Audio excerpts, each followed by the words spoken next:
Um, I think good afternoon. Firstly, I think I'm standing before you and lunch, so I'll try and be as quick as possible. Thank you for putting this. Yes, thank you. Okay, so I think you've heard a lot. I was just speaking to Anup.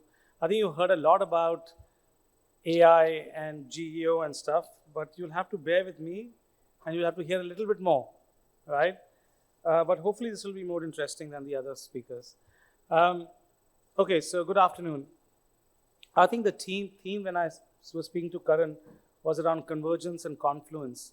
And when we think about confluence, economies, we usually think about markets, capitals, and trade. But there is another economy that we forget to think about, and that is about what we call the economy of influence, right? Today, the attention economy, the creator economy, and an emerging machine-led discovery economy is beginning to converge. Journalists, creators, communities, platforms, AI systems, they are all influencing people on what they trust and ultimately the decisions they're willing to make. And for brands, which some of you represent, this is creating a very different comms landscape, and influence is no longer concentrated with a very few familiar places anymore. It has become fragmented, clearly. So this is a new constellation of influence that I want to explore with all of us today. Please do raise your hands in the middle and ask questions, because I saw the last few sessions there were no questions, but I want you to engage. Ask questions wherever you feel. You can stop me in the middle if the presentation is there, what it is, but ask questions. And ask me questions on any case studies or anything else you wish to. Okay, so rules of influence have changed, right? Until recently, the universe of influence was relatively concentrated. Brands focus on a few media outlets, advertising, paid, social, etc. But that has fundamentally changed. And today, influence has moved to what we call a fast-moving constellation. And that constellation is of most brands are still trying to navigate, unfortunately, in the old map and not in this new map. So staying within the familiar orbit is no longer what I call the safe choice, right? It's the risk now. So within this new constellation, one gatekeeper is rising faster than almost any other: AI, artificial intelligence.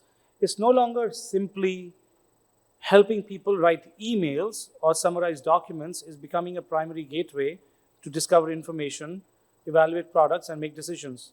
Today, 58% of global searches, by the way, this is slightly old data. Today, now that figure is now almost 70%, end without a click, because people are increasingly getting the answer directly. How many of you in this room actually search on Google and don't go to any of the link and just see the AI summary? Please raise your hands. When you search on Google, do you see the AI summary or not? Yeah, almost everybody in this room, right? So ChatGPT already dominating the AI discovery landscape, right? And according to search analytics platform, SC ranking, the share of global search traffic coming through large language models such as ChatGPT and Perplexity has increased fourfold in just 1 year. That gives AI platforms enormous influence, right? So the views are increasingly deciding what sources are seen as authoritative, which experts are quoted, and which brands are recommended, and which stories disappear entirely. So the challenge is, for brands, is no longer how do we rank highly in search. How do we actually, the question is, how do we become actually part of the answer, right? And that understanding and trust is enough that you need to understand how you can get your client over there. So which LLMs are deciding what channels hold influence? So when AI engines decide what to surface, they're looking for two things: credibility and clarity. How do we get credibility today? The good thing for us is AI search analytics company Profound analyzed hundreds and millions of citations and where these platforms are deriving their content from. The findings reveal that 10 most cited sources, Wikipedia accounted for nearly half the citations. Google AI overview drew heavily from Reddit, while Reddit accounted for almost 47% amongst Perplexity's top 10 sources. Now, this is still evolving, but the direction is clear. AI engines are drawing authority from a wide mix of reference size, community platforms, media outlets, and own content. What does that mean?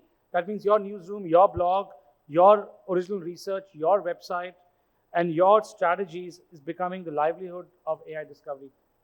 Please remember, earned media was never as important as it is today, right? So when somebody talks to you about that paid media is getting more important, it's not. Earned media is even more important today because of AI search. I see Amit here. Thank you for joining. Brands, therefore, need to invest in more in-depth content. A good example of Geo is one of a company called Kanji.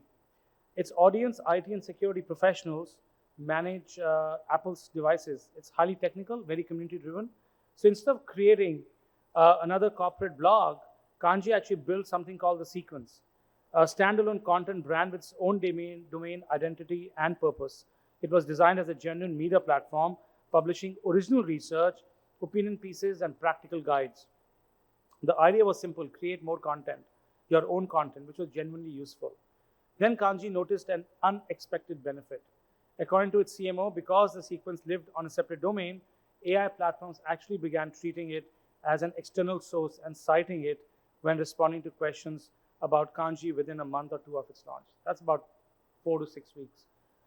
In other words, by building a content brand that people found valuable, Kanji also created a source that algorithms could find, understand, and reference. So that's the power of building your own content engine. The demand for authenticity. So let's not mistake this for a machine-only challenge. At the same time that AI is reshaping discovery, audiences are actually craving something deeply human: authenticity. Our own VCom's brand and motion research found that 44% of audiences respond positively when a leader goes off script. God, I hope I don't say something really stupid today. So off script or appears unrehearsed. People want to hear from leaders sound real and not overly polished or programmed. That expectation actually becomes even more important as AI-generated content grows. 52% of social media users say they're concerned about brands publishing AI-generated content without disclosing it. So are you actually telling people that this is AI-generated or not, right? So for audiences, the issue is not simply whether AI is being used, but whether brands are being transparent about it. 91% of Gen Z news consumers use social media for news, while 88% turn to video platforms. Across Asia, too, consumers are increasingly drawn to comms that feels genuine and relatable. So the point is simple: reach does not automatically create resonance, authenticity does. As a result, we are seeing the rise of an entirely new breed of storytellers, the journalpreneurs. I see one journalpreneur right at the back. So Parul is a journalpreneur in a way, right? She writes her own, she probably has her own blog. She does her own events. So she's a journalpreneur. So people are following her and what she does. So as a result, we're seeing this rise very becoming more important. These are journalists that have probably stepped outside in some of the traditional newsrooms to build their own ecosystem across newsletters, podcasts, YouTube, and social platforms. They're no longer simply contributing to the media. Increasingly, they are the media itself. Some have built influence around a dominant platform. So Jack Manabat in the Philippines pioneered TikTok, led news in reporting in Southeast Asia, for example, while Marco Vina in Australia has built a substantial YouTube audience.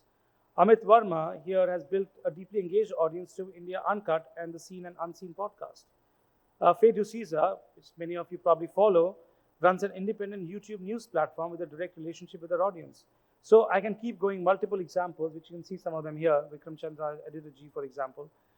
And these journalpreneurs are becoming even more and more important today. Let me show you what this looks like in practice. At Microsoft Build, one of the company's largest annual events, we created a targeted new media program that brought journalpreneurs and creators from YouTube, Instagram, TikTok, and LinkedIn into the experience. 26 new media voices received tailored access, from VIP keynote sessions and hands-on demonstrations to executive roundtables and exclusive events. The point was not simply to add more influencers. It was to identify the right voices, understand how each one engages the community, and give them experiences worth talking about. This is what smart constellation mapping looks like: scale, but with relevance and precision.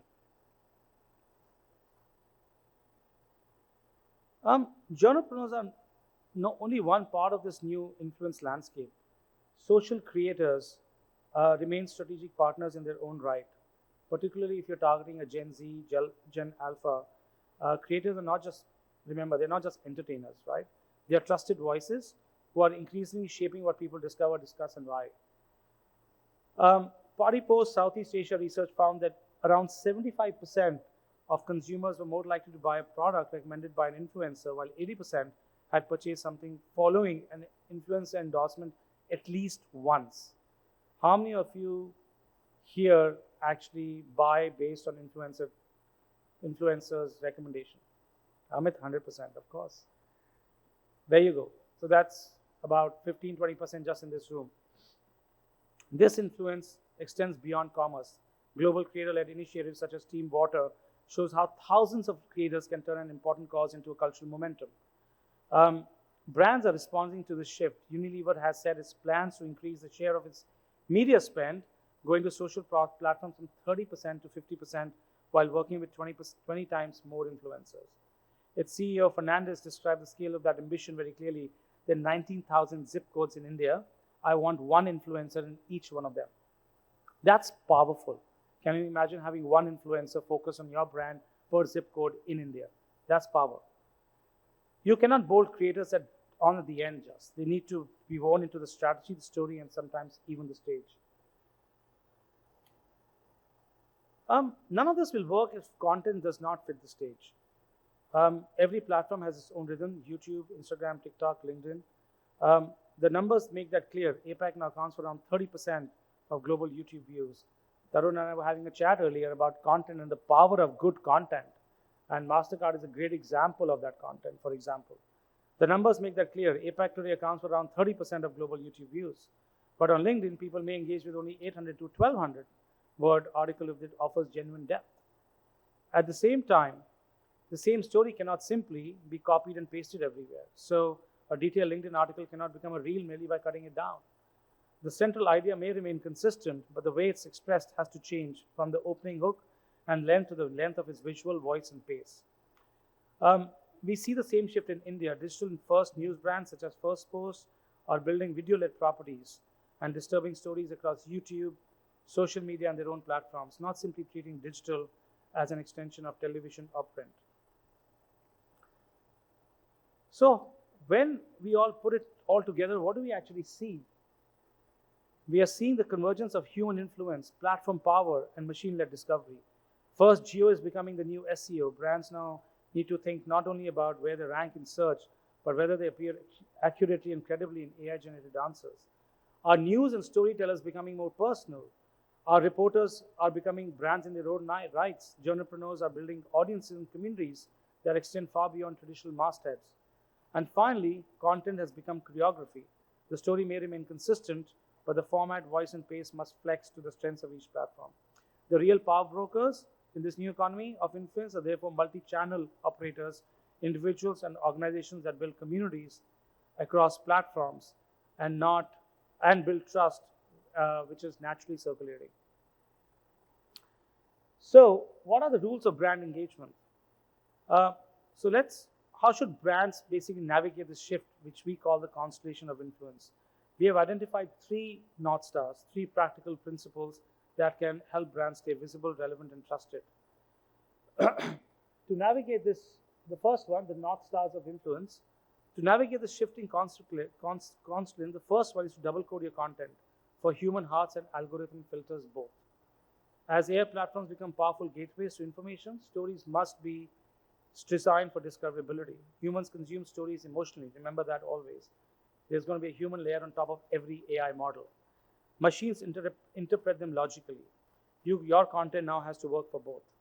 Start with a compelling story for people, but structure it so machines can understand it too. Use clear headlines, subheads, FAQs, descriptive text, and schema markup, and which will explain whether the content is an article, an event, a video, a person, or an organization. Brands should also invest again in their own newsrooms, blogs, and research. But own content is not alone enough. High-quality earned media, credible third-party coverage, participation in platforms like Reddit, Quora is very, very, very, very critical as well.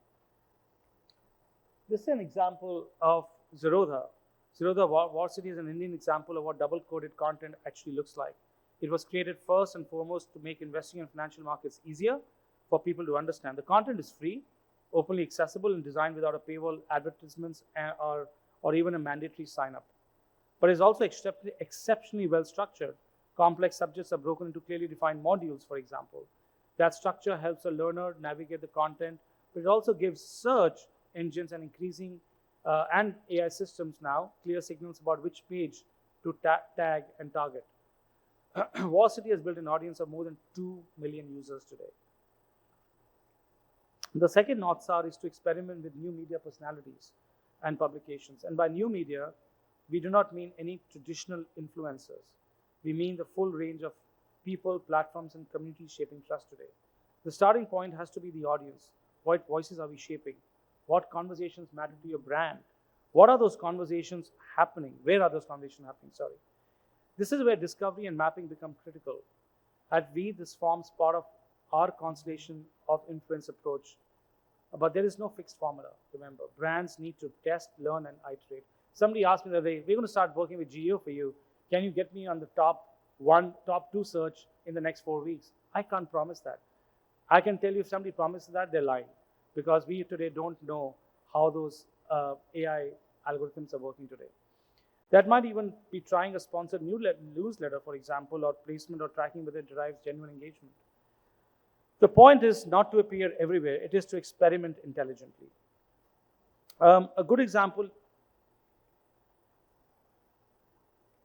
and this doesn't work.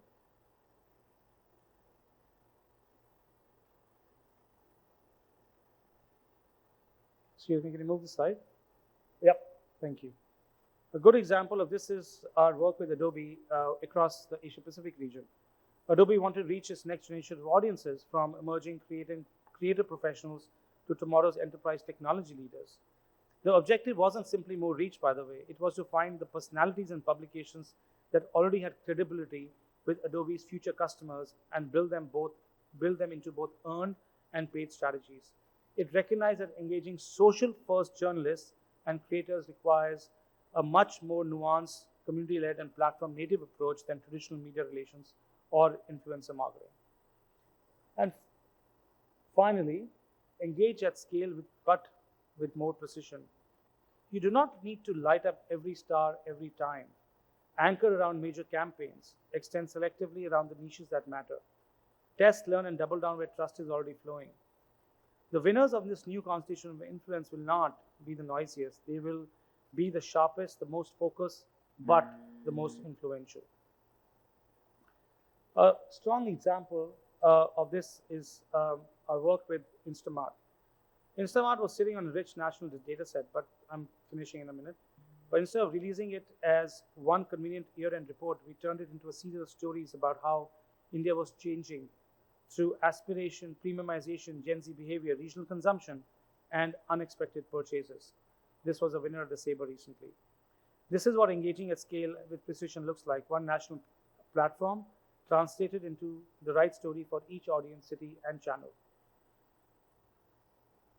At WeComms, we are helping clients navigate this changing landscape through solutions such as the Geo Compass, influence mapping, and AI story making. So let me close where I began. The theme of this summit is very, very convenient. It is about confluence.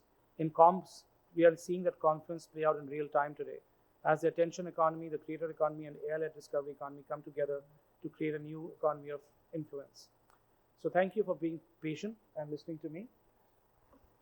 I'm happy to take a couple of questions if time permits. Anup asked me if I should share some my learning at Cannes. The only thing I'll say is at Cannes, I'm just taking that as a question, Anup. At Cannes, it was...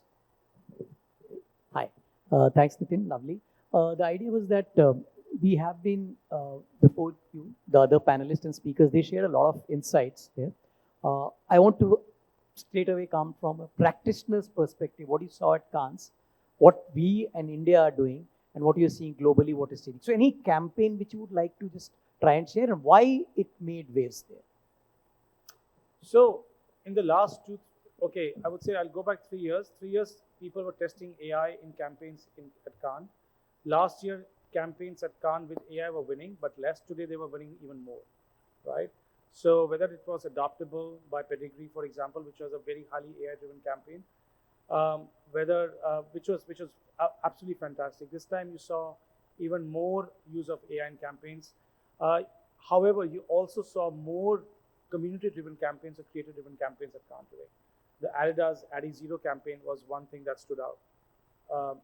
So there were multiple campaigns. So the question is, are we seeing more AI? And yes, we're seeing more community and AI-led campaigns. One, is India there?